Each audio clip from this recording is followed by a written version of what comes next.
Күріштің пайдасы туралы бәрі білет. Бұл дақылға мыңдаған жыл болған, оны біздің дәуірімізге дейін Азия елдерінде өсірген. Бүгінгі таңда дәстүрлі медицинаны ұстанатындар мен салмақ тастағысы келетіндердің және өз денсаулығын күтіп жүретін адамдардың арасында тек күріш қана емес, сонымен қатар күріш қайнатпасы да танымал. Соның ішінде біз күріш қайнатпасының пайдасы мен зияны туралы әңгімелейтін боламыз. Күріш суы немесе қайнатпасы керемет қасиеттерге ие, бірақ бұл сұйықтықтың дәмі қоймалжыңдалған және жағымсыз болып көрінуі мүмкін. Мысалға, қытайлықтар күн сайын таңертең бір стақан күріш суын ішеді. Бұл таптырмайтын пайдалы сұйықтық ағзаға қажетті сергектік сыйлап тазартады. Ежелгі Қытай рецептілері тәніміздің саулығын сақтайды. Қытайлықтар күрішті ерекше жақсы көреді. Бұл тағамды көп тұтынатындары да кездейсоқтық емес. Дұрыс дайындалған күріш өмірді ұзартып, ағзаны қажетті заттектермен қамтамасыз етіп отыратын өте пайдалы тағам. Күріш жеп отырған кезде ағзаңыздағы токсиндер сыртқа шығады. Асқазан мен ішек жұмысын ретке келтіреді. Күрішке қарағанда оның суының пайдасы мол. Егер бұрын соңды күріш суының пайдасы туралы естімеген болсаңыз, дәл қазір салауатты өмірге жаңа қадам басасыз. Мінсіз келбет, күш-қуат, сау тері күріш суын тұтынатын адамдардың серігі.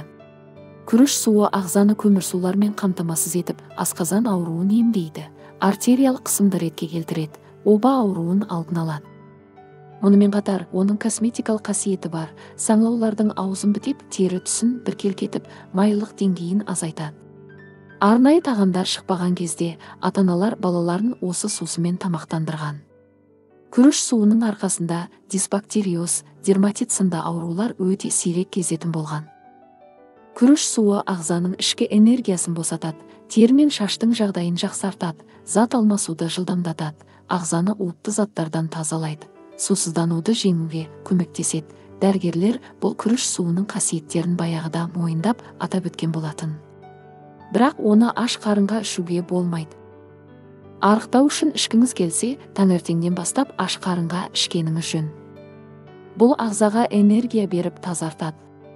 Суды күні бойы тамақтанар алдында кішкенеден қабылдау ұсынылады. Егер таңғы асты күріш сусынымен ауыстыратын болсаңыз, аптасына 1 келі тастауыңыз мүмкін. Күріш суын бетке маска ретінде де қолдануға болады.